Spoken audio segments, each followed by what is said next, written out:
जब भी आपको एक सिंपल कैलकुलेशन हमेशा ध्यान रखना है, जो भी एंड यूज़र है,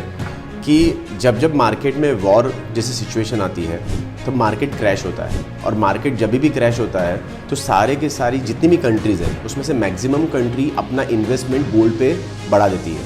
क्योंकि जब सारी करेंसी ब्लॉक हो जाती है ना, तब ट्रेड के लिए एक ही उसके पास माध्यम बनता है, वो है गोल्ड। मतलब गोल्ड एक सुपर पावर करेंसी बन जाती है। जैसे अगर किसी ने बोला कि मैं आपके डॉलर को ब्लॉक कर देता हूँ कि अब आप डॉलर से ट्रांजैक्शन नहीं कर सकते, कोई कहता है युआन से ट्रांजैक्शन नहीं कर सकते, कभी भारतीय गवर्नमेंट ने भी ये डिक्लेयर कर दिया कि आप रुपी से ट्रांजैक्शन नहीं कर सकते। ये तीनों करेंसी अगर ब्लॉक भी कर दी तो भी आप मान के चलिए कि गोल्ड ऐसी करेंसी है जहाँ पे ब्लॉक कहीं हो ही नहीं सकता है। तो उस टाइम पे हर कंट्री पूरा का पूरा इन्वेस्टमेंट गोल्ड के ऊपर बढ़ा देती है। और इवन आपने देखा होगा ना, जितने भी अभी वॉर हुए तो उस वॉर के बाद जो लोग बचे थे, जहाँ से भागने की कोशिश कर रहे थे या बचने की कोशिश कर रहे थे, तो पैसा लेके नहीं भाग पा रहे थे क्योंकि पैसा कहीं काम ही नहीं आ रहा था। तो उस टाइम पे भी अगर आप देखो, यूक्रेन वॉर हो गया या रशिया वॉर हो गया, या हम कह सकते हैं कि जितने भी वॉर्स होते हैं, तो हर वॉर में एंड यूज़र के पास गोल्ड ही ऐसी करेंसी है जिसको वो मार्केट में ट्रेड में यूज़ कर पा रहे हैं।